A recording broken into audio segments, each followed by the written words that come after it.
ಶೋಷಿತ ಸಮುದಾಯಗಳ ಒಕ್ಕೂಟದ ವತಿಯಿಂದ ಮತ್ತೊಮ್ಮೆ ನಾನು ತಮ್ಮನ್ನು ಸ್ವಾಗತಿಸ್ತಾ ಇದ್ದೀನಿ. ಈ ಒಂದು ಬೆಳಗಾವಿ ಅಧಿವೇಶನ ಜೊತೆಗೆ ಮಳೆ ಚಳಿ ಆದರೂ ಇಷ್ಟು ಜನ ತಾವು ಇಲ್ಲಿ ಬಂದಿರೋದು ತುಂಬ ಸಂತೋಷ. ಅದರಿಂದ ತಮಗೆ ಮತ್ತೊಮ್ಮೆ ನಾನು ಸ್ವಾಗತವನ್ನು ಕೋರ್ತೇನೆ. ವಿಶೇಷವಾಗಿ ತಮಗೆ ತಿಳಿದಿರುವ ಹಾಗೆ ಕಳೆದ 3 ವರ್ಷಗಳಿಂದ ನಾವು ಸರ್ಕಾರದ ಮೇಲೆ ಸತತವಾಗಿ ಒತ್ತಡವನ್ನು ನಾವು ಹೇಳ್ತಾನೆ ಬರ್ತಾ ಇದ್ದೇವೆ. ಕಾಂತರಾಜು ಸಮೀಕ್ಷಾ ವರದಿ ಏನಿದೆ ಅದನ್ನು ಕೂಡಲೇ ಬಿಡುಗಡೆ ಮಾಡಬೇಕು, ಅದನ್ನು ಸಂಪುಟದಲ್ಲಿಟ್ಟು ವರದಿಯನ್ನು ಜನಮತ ಅಭಿಪ್ರಾಯಕ್ಕೆ ಬಿಡಬೇಕು ಅನ್ನುವಂತಹ ಒತ್ತಾಯವನ್ನು ನಾವು ಮಾಡ್ತಾ ಬಂದಿದ್ದೇವೆ. ಸರ್ಕಾರನೂ ಕೂಡ ಪ್ರಣಾಳಿಕೆಯಲ್ಲಿ ನಾವು ಅಧಿಕಾರಕ್ಕೆ ಬಂದರೆ ಕಾಂತರಾಜು ವರದಿ ಏನಿದೆ ನ್ಯಾಯವಾದಿ ಆ ವರದಿಯನ್ನು ನಾವು ಬಿಡುಗಡೆ ಮಾಡ್ತೀವಿ ಅನ್ನುವಂಥ ವಾಗ್ದಾನವನ್ನು ಕೂಡ ಮಾಡಿದರು ಮುಖ್ಯಮಂತ್ರಿಗಳಾದಿಯಾಗಿ. ಮುಖ್ಯಮಂತ್ರಿಗಳು ಸಾಮಾಜಿಕ ನ್ಯಾಯದ ಬಗ್ಗೆ ಮಾತನಾಡ್ತಾ ಇದ್ದಾರೆ, ಅದರ ಬಗ್ಗೆ ಬದ್ಧತೆ ಇದೆ, ಆದರೆ ಆ ಇಚ್ಛಾಶಕ್ತಿಯ ಕೊರತೆ ನಮಗೆ ಕಾಣ್ತಾ ಇದೆ. ಕೇವಲ ಮಾತುಗಳಲ್ಲೇ ಭರವಸೆಗಳಲ್ಲೇ ನಮ್ಮನ್ನು ಕಳೆದ ಈಗ 2 ವರ್ಷ ಸರ್ಕಾರ ಹೆಚ್ಚು ಕಮ್ಮಿ. ಆದರೆ ಈಗ ನಾವು ಹಿಂದೆ ತಮಗೆ ತಿಳಿದಿರುವ ಹಾಗೆ ಚಿತ್ರದುರ್ಗ ಸಮಾವೇಶದಲ್ಲಿ ಸುಮಾರು 3 ಲಕ್ಷಕ್ಕೂ ಹೆಚ್ಚಿನ ಜನ ನಾವು ಸಮಾವೇಶಗೊಂಡು ಅಲ್ಲಿ ಇಡೀ ಸಚಿವ ಸಂಪುಟ ಎಲ್ಲ ಸಚಿವರು ಬಂದಿದ್ದರು ಮುಖ್ಯಮಂತ್ರಿಗಳಾದಿಯಾಗಿ. ಅಲ್ಲಿ ಬಹಿರಂಗವಾಗಿ ಕೂಡ ಅವರು ಹೇಳಿದ್ರು ನಾವು ಕೂಡಲೇ ಸಮೀಕ್ಷಾ ವರದಿಯನ್ನು ಬಿಡುಗಡೆ ಮಾಡ್ತೀವಿ ಅಂತ ಹೇಳಿ. ಆದರೆ ಇದುವರೆಗೂ ಯಾಕೆ ಬಿಡುಗಡೆ ಮಾಡ್ತಾ ಇಲ್ಲ, ಯಾವ ಶಕ್ತಿಗಳು ಇವರು ತಡೀತಾ ಇದ್ದಾವೆ ಅನ್ನೋದ್ರ ಬಗ್ಗೆ ಮುಖ್ಯಮಂತ್ರಿಗಳು ಸ್ಪಷ್ಟವಾಗಿ ಹೇಳಬೇಕು. ಬರೀ ಸಬೂಬುಗಳನ್ನು ಹೇಳ್ಕೊಂಡು ಬರ್ತಾ ಇದ್ದಾರೆ. ಇದು ಇವತ್ತಿನ ಪರಿಸ್ಥಿತಿ ಅಲ್ಲ.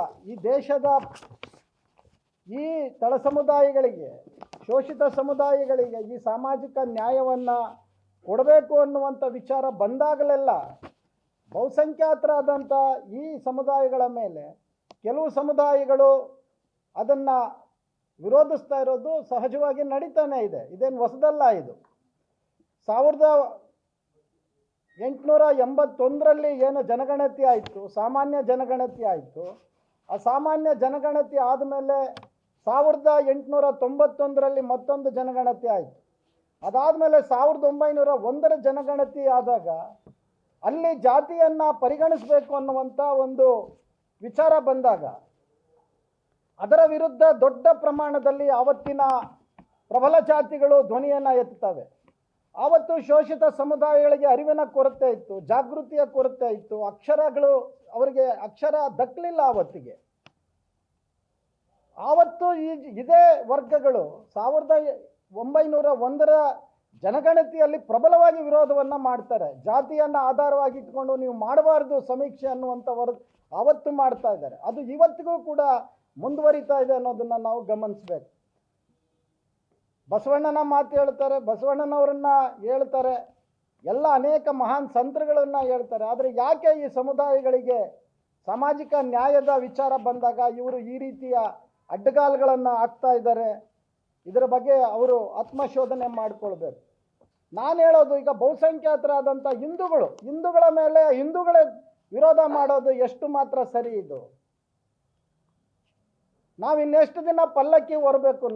ಇವ್ರು ಬರೀ ಪಲ್ಲಕ್ಕಿಗಳು ಹೊರೋದಕ್ಕೇನ ನಾವು ಹುಟ್ಟಿರೋದು? ನಮಗೂ ಕೂಡ ಸಾಮಾಜಿಕ ನ್ಯಾಯದ ಒಂದು ಅವಕಾಶಗಳು ಬೇಡವ? ನಮಗೆ ಸಿಕ್ಕಿರುವಂಥದ್ದು ಕೂಡ ಎಷ್ಟು ಕೊಟ್ಟಿದ್ದಾರೆ? ಮಂಡಲ್ ವರದಿಯಲ್ಲೂ ಕೂಡ ಸಂಪೂರ್ಣವಾಗಿ ಕೊಟ್ಟಿಲ್ಲ.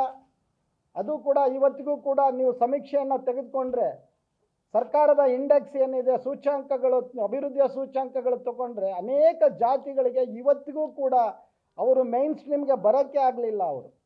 ಅವು ಇನ್ನೂ ಅಲಮಾರಿಗಳಾಗಿ ಅಲ್ಲಿ ಇಲ್ಲಿ ಬೈಲ್ಗಳಲ್ಲಿ ಗುಡಾರುಗಳು ಹಾಕ್ಕೊಂಡು ಇವತ್ತಿಗೂ ಬದುಕ್ತಾ ಇದ್ದಾವೆ. ಸೊ ಇಂಥ ಒಂದು ಕಾಲಘಟ್ಟದಲ್ಲಿ ಮುಖ್ಯಮಂತ್ರಿಗಳು ಯಾಕೆ ಇದನ್ನು ಮೀನಾಮೇಷ ಹೇಳ್ತಾ ಇದ್ದಾರೆ? ಪಂಚಮಸಾಲಿ ಸಮುದಾಯದವರು ಪ್ರವರ್ಗ 2ಕ್ಕೆ ನಮಗೆ ಸೇರಿಸಬೇಕು ಅನ್ನುವಂಥ ಮಾತನ್ನು ಆಡ್ತಾ ಇದ್ದಾರೆ. ಅದು ಶೋಭೆ ತರುವಂಥದ್ದಲ್ಲ. ಈ ಇಡೀ ಜಗತ್ತಿಗೆ ಗೊತ್ತಿದೆ, ಕೆಲವು ಮುಂದುವರೆದ ವರ್ಗಗಳು ಬಹಳಷ್ಟು ಹಿಂದಿನಿಂದನೇ ವಿದ್ಯಾಭ್ಯಾಸವನ್ನು ಕಂಡವರು, ಈ ಸಮಾಜದಲ್ಲಿ ಒಂದು ಸ್ಥಾನಮಾನ ಪಡೆದವರು ಎಲ್ಲರ ಹತ್ರ ಕಾಲಿಗೆ ಬೀಳಿಸ್ಕೊಳ್ಳೋರು.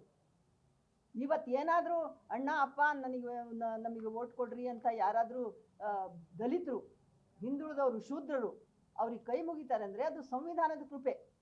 ಅದರಿಂದ ಅವರು ಎಂಥವ್ರಿಗೂ ಕೂಡ ಒಂದು 5 ವರ್ಷಕ್ಕೆ ಒಂದ್ಸಾರಿ ಆದರೂ ಒಂದು ದಿವಸ ಕೈ ಜೋಡಿಸ್ತಾರೆ. ಬಾಕಿ ಟೈಮ್ನಲ್ಲಿ ಒಳಗಡೆ ಸೇರಿಸಲ್ಲ. ಅವ್ರು ಮತ್ತೆ ಅವ್ರನ್ನ ಎಲ್ಲಿ ಇಡಬೇಕು ಅಲ್ಲಿ ಇಡ್ತಾರೆ. ಅಂಥ ಒಂದು ಸಂದರ್ಭದಲ್ಲಿ ಬಹಳ ಪ್ರಮುಖವಾಗಿ ಇರುವಂಥ ವರ್ಗಗಳು ಕೇಳೋದಕ್ಕೆ ಅವರು ವಿಚಾರ ಮಾಡಬೇಕು, ಸ್ವಲ್ಪ ಮಾನವೀಯತೆಯ ದೃಷ್ಟಿಯಿಂದ ನೋಡಬೇಕಾಗ್ತದೆ. ಅಂಥ ಜನಗಳು ಹೆಚ್ಚಾಗಿ ಇರೋದ್ರಿಂದಲೇ ಸರ್ಕಾರ ಇವತ್ತು ಇದನ್ನು ತಡೆ ಹಿಡಿತಾ ಇದೆ. ಈ ವರದಿನ ಯಾಕೆ ಬಿಡುಗಡೆ ಮಾಡೋದಿಲ್ಲ ಅಂದರೆ, ಒಬ್ಬರು ಸರ್ವಾಧಿಕಾರಿ ಇಲ್ಲ ಇಲ್ಲಿ. ಸರ್ವಾಧಿಕಾರಿ ಆಗಿದ್ದರೆ ನಾವು ಆಯಿತು ನಾನು ಬಿಡುಗಡೆ ಮಾಡಿಬಿಡ್ತೀನಿ ಅನ್ಬೋದು. ತಡೆಯೋರು ಬಹಳ ಆಗಿದ್ದಾರೆ. ಇಂಥ ಒಂದು ಸರ್ಕಾರದಲ್ಲಿ ಈ ಥರ ಮುಂದೆ ಹೆಜ್ಜೆ ಇಡಬೇಕು ಅನ್ನುವಂಥ ಮುಖ್ಯಮಂತ್ರಿಗಳಾಗಿರ್ಬೋದು ಅಥವಾ ಸಂಬಂಧಪಟ್ಟ ಮಂತ್ರಿಗಳಾಗಿರ್ಬೋದು, ಮಾನವೀಯತೆ ಇರುವಂಥವ್ರು ಅವರಿಗೆ ಕಾಲನ್ನು ಹಿಡಿದು ಹಿಂದೆ ಜಗ್ಗಿ ನಿಲ್ಲಿಸೋವಂಥ ಒಂದು ಹುನ್ನಾರ ನಡೆದಿರೋದ್ರಿಂದ ನಮಗೆಲ್ಲ ಗೊತ್ತಾಗ್ತಾ ಇದೆ ಈಗ. ಯಾಕೆಂದರೆ ನಾವು ಇಷ್ಟು ದಿನ ಹಿಂದೆ ಅವ್ರು ಹೇಳಿದಾಗೆ ನಾವು ಅಕ್ಷರ ಲೋಕ ಕಂಡವರಲ್ಲ. ಇಲ್ಲಿ ಏನು ನಡೀತಾ ಇದೆ ಏನೂ ಗೊತ್ತಿಲ್ಲ. ನಮ್ಮ ತಲೆ ಮೇಲೆ ಕಾಲಿಟ್ಟು ತುಳಿದ್ರು ಕೂಡ ನಾವು ಅವ್ರಿಗೆ ನಮಸ್ಕಾರ ಮಾಡ್ಕೊಂಡೇ ಇದ್ದವರು. ಆದ್ದರಿಂದ ಇವತ್ತು ಈ ಒಂದು ವರದಿನ ಬಿಡುಗಡೆ ಮಾಡಬೇಕು. ಮತ್ತು ಯಾರು ಕೇಳ್ತಾ ಇದ್ದಾರೋ ಅವ್ರು ಮತ್ತೆ ತಮ್ಮನ್ನು ತಾವು ಪರಿಶೀಲನೆ ಮಾಡ್ಕೋಬೇಕಾಗುತ್ತೆ. ಅವ್ರಿಗೆ ಯಾರು ಹೆಚ್ಚು ಹೇಳೋದು, ಶಾಮನೂರು ಶಿವಶಂಕರಪ್ಪರಂಥ ಜನ ಈ ಜನಗಳಲ್ಲಿ ಎಷ್ಟು ಜನ ಇದ್ದಾರೆ? ಅವರಷ್ಟು ಕೋಟ್ಯಾದಷ್ಟು ಮಿಲಿಯನ್ ಗಟ್ಟಲೆ ಇರೋ ಸಂಪಾದನೆ ಮಾಡುವಂಥ ಜನ ಇಲ್ಲಿ ಎಷ್ಟಿದ್ದಾರೆ? ಇದು ಲೆಕ್ಕಾಚಾರ ಆಗಿ ಇದನ್ನೇ ದತ್ತಾಂಶ ಅಂತಿರೋದು. ನಾವು ಸರಿಯಾದ ರೀತಿಯಲ್ಲಿ ಒಂದು ಅಂಕಿಅಂಶನಾರ ಬೇಗನೆ ರೆಡಿ ಮಾಡಿ ಅದಕ್ಕೆ ಸರಿಯಾಗಿ ಕೊಡ್ರಿ. ಯಾರು ಬೇಡ ಅನ್ನಲ್ಲ. ಈಗ ಸಾಮಾಜಿಕವಾಗಿ ಸಾಂಸ್ಕೃತಿಕವಾಗಿ ಹಿಂದುಳಿದವರು, ನೀನು ನನ್ನನ್ನು ಮುಟ್ಟಬೇಡ ಅನ್ನೋವಂಥವ್ರು ಎಷ್ಟು ಜನ ಇದ್ದಾರೆ? ಮುಟ್ಟಿಸ್ಕೊಳ್ಳದೆ ಇರೋವಂಥ ಜನ ಎಷ್ಟು ಜನ ಇದ್ದಾರೆ? ಅವರಿಗೆ 500 ಅಂಥೇಳಿ ಕಾಲಿಗೆ ಬೀಳ್ತಾರೆ. ಅವರಿಗೆ ಅದನ್ನು ಬುಡುಗ ಜಂಗಮರ ಇದನ್ನು ತಗೊಂಡ್ರು ಒಂದ್ಸಾರಿ. ಬುಡುಗ ಜಂಗಮರು ನಾವೇ ಅಂಥೇಳಿ ಅವ್ರು ಮೀಸಲಾತಿ ತಗೊಂಡ್ರು. ನೋಡಿದರೆ ಅವರು ಪಾಪ ಅವರು ಭಿಕ್ಷುಕರು. JS ಪಟೇಲ್ ಕಾಲದಲ್ಲಿ ಪಟೇಲ್ ಅವ್ರು ಹೇಳಿದರು, ನಿಮಗೆ ನಾಚಿಕೆ ಆಗಲ್ವೇನ್ರಯ್ಯ, ಅವ್ರ ಕಾಲಿಗೆ ಬೀಳೋ ಜನ, ನೀವು ಕಾಲಿಗೆ ಬೀಳಿಸ್ಕೊಳ್ಳೋ ಜನ, ನೀವು ಹೋಗಿ ಅವ್ರ ಮೀಸಲಾತಿ ಕೇಳಿದಿರಲ್ಲ ಅನ್ನೋ ಮಾತು ಆವಾಗಲೇ ಹೇಳಿದರು. ಆದ್ದರಿಂದ ಸರ್ಕಾರ ಇದನ್ನು ಈಗೇನು ಇವ್ರು ಹೇಳಿದ್ದಾರೆ ನಮ್ಮ ಶಂಕರ್ ಅವರು, ಅದ್ರ ಪ್ರಕಾರ ಬೇಗನೆ ಮಾಡಬೇಕು. ಇಲ್ಲ ಅಂದರೆ ಕಾರಣ ಕೊಡಬೇಕು. ಮುಂದಿನ ಏನು ನಮ್ಮ ಹಣೆ ಬರ ಏನು ಬೇಕಾದ್ರೂ ನಾವು ಮಾಡಬೇಕಾಗ್ತದೆ. ಯಾಕೆಂದರೆ ನಮ್ಮ ಹಕ್ಕನ್ನು ನಾವು ಪಡ್ಕೋಬೇಕು ಅಂದರೆ ನಾವು ಹೋರಾಟ ಮಾಡಲೇಬೇಕಾಗತ್ತೆ. 18ನೇ ತಾರೀಕು ಅದ್ರ ಇತ್ಯರ್ಥ 18ರೊಳಗೆ ಇತ್ಯರ್ಥ ಆಗಬೇಕು. ಇವತ್ತು ಆಗಲೇ 12 ತಾರೀಕು, ಇನ್ನೊಂದು 4-5 ದಿನ ಇದೆ. ಅಷ್ಟರಲ್ಲಿ ಸರ್ಕಾರ ಏನಾರು ಒಂದು ಹೇಳಲೇಬೇಕಾಗ್ತದೆ. ನಮಸ್ಕಾರ. ವೈಜ್ಞಾನಿಕವಾಗಿ ಆಗಿದೆ.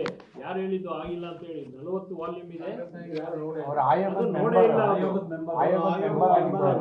ಮೆಂಬರ್ ಆಗಿದ್ದೆ ಕಾಂತರಾಜ್ ಆಯೋಗದಲ್ಲಿ. ಜಿ ಡಿ ಗೋಪಾಲ್ ಅಂತ.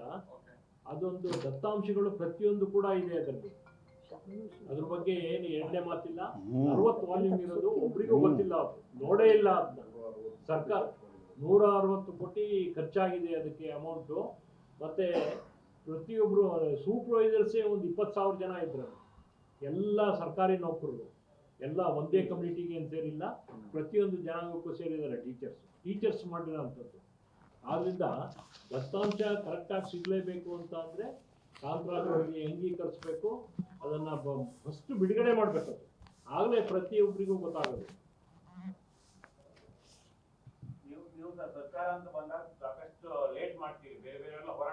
ನಾವು ಹೋರಾಟ ಮಾಡೋದಕ್ಕೆ ನಾವು ಸಿದ್ಧ ಇದ್ದೀವಿ. ನಾವು ಮಾನ್ಯ ಮುಖ್ಯಮಂತ್ರಿಗಳ ಮಾತಿನ ಮೇಲೆ ನಂಬಿಕೆ ಇಟ್ಟು ಇಲ್ಲಿ ತನಕ ಕಾಯುವಂಥ ಕೆಲಸವನ್ನು ಮಾಡಿದ್ದೀವಿ. ಆದರೆ ಮುಖ್ಯಮಂತ್ರಿಗಳು ನಮಗೆ ಅಲ್ಲಿ ಚಿತ್ರದುರ್ಗ ಸಮಾವೇಶದಲ್ಲಿ 6 ತಿಂಗಳ ಸಮಯ ಕೊಟ್ಟಿದ್ದರು, ಆದರೂ ಆಗಲಿಲ್ಲ. ಅದಾದಮೇಲೆ ಮೊನ್ನೆ ಮೈಸೂರಲ್ಲಿ ಕೂಡ ಸ್ಟೇಟ್ಮೆಂಟ್ ಮಾಡಿದ್ರು, ನಾನು ವರದಿನ ಅಂಗೀಕರಿಸ್ತೀವಿ, ತಗೊಳ್ತೀವಿ ಅಂತೇಳಿ. ಅದಾದಮೇಲೆ ಎಲೆಕ್ಷನ್ ಬಂತು, ಬೈ ಎಲೆಕ್ಷನ್ನು. ಕ್ಯಾಬಿನೆಟ್ ಮಾಡೋದಕ್ಕಾಗಲ್ಲ, ನಾವು ಪ್ರಮುಖ ನಿರ್ಧಾರಗಳು ತಗೊಳ್ಳಿಕ್ಕಾಗಲ್ಲ ಅಂತ ಹೇಳಿದ್ರು. ತಿರ್ಗಾ ಈಗಾಗಲೇ ಮತ್ತೆ 2 ಕ್ಯಾಬಿನೆಟ್ ಆದರೂ ಕೂಡ ನಮಗೆ ಅವಕಾಶಗಳಾಗ್ತಾ ಇಲ್ಲ. ಹಾಗಾಗಿ ನಾವು ಕಾದು ನೋಡೋ ತಂತ್ರನ ಅನುಸರಿಸಿದ್ವಿ, ಇವತ್ತಾಗತ್ತೆ ನಾಳೆ ಆಗತ್ತೆ ಅಂತ. ಅದಾಗಲಿಲ್ಲ. ಆ ಕಾರಣದಿಂದಾಗಿ ನಾವು ಈಗ 18ನೇ ತಾರೀಕು ಎಲ್ಲಿ ಬೆಳಗಾವಿ ಚಲೋ ಮಾಡ್ತಾಯಿದ್ದೀವಿ. ಎಲ್ಲರೂ ನಾವು ಅಲ್ಲಿಗೆ ಹೆಚ್ಚಿನ ಸಂಖ್ಯೆಯಲ್ಲಿ ಸೇರಿ ಮಾಡ್ತಾಯಿದ್ದೀವಿ. ಅದೇ ರೀತಿ ಈ ಪಂಚಮಸಾಲಿಗಳು ಅವರು 2A ಮೀಸಲಾತಿ ಕೇಳೋದಕ್ಕೆ ನಮ್ಮದೇನು ತಕರಾರಿಲ್ಲ. ಆದರೆ ಇವತ್ತು 102 ಜಾತಿಗಳಿರುವಂಥ 2A ಪ್ರವರ್ಗ ಏನಿದೆ ಅಲ್ಲಿ ಭಾಳಷ್ಟು ಸಣ್ಣ ಸಣ್ಣ ಸಮುದಾಯಗಳಿಗೆ ಅನಾನುಕೂಲ ಆಗ್ತದೆ, ಅಲ್ಲಿ ಭಾಳ ತೊಂದರೆ ಆಗ್ತದೆ. ಹಂಗಾಗಿ ಈ ಇಲ್ಲ 2Aಗೆ ಕೇಳ್ತಾ ಇದ್ದಾರೆ ಅವರು.